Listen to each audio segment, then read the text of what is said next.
Top 5 drivers. We've already said number 1 in the world of all time is, of course, Jan Magnussen. Yes. No question about that. The others, Ayrton Senna, you've got on the list there. Yeah, he is obviously just the legend. And again, I can't remember when he was racing, but having seen all the, his film and all the videos and on YouTube and all the stories that you hear, he was a fantastic person and a big role model for any driver, I think, or any person. And I think he'd approve of your top 5 corners as well. Yeah, maybe. yeah. Michael Schumacher. Yeah, the greatest. He's obviously the king of Formula 1, having won 7 times, and just set a new standard and a new era for Formula 1 drivers.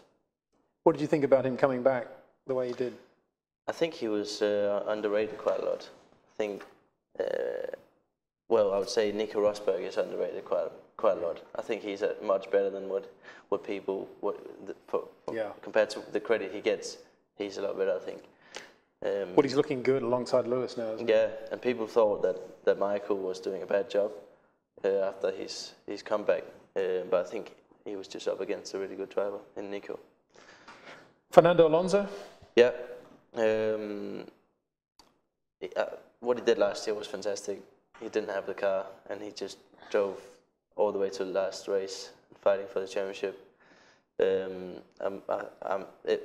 This year, his season in 2012 was the most impressive season I've seen from anyone.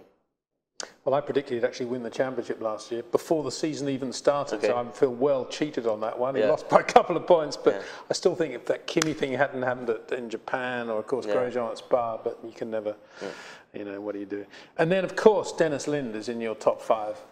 Well, you might not know Dennis. I shouldn't laugh. But it's Dennis is my cousin, and when I started racing, he started as well. So we were both 3 years.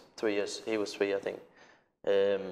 So I've always raced against him, and he is still racing in Denmark in the Camaro, same as my dad. And he's beating my dad sometimes.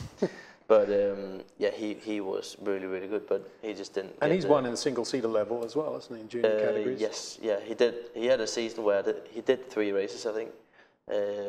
One of them was the European Championship, one of them was the Festival, and the other one was a round of the British Formula 4 Championship, I think. And he won all 3.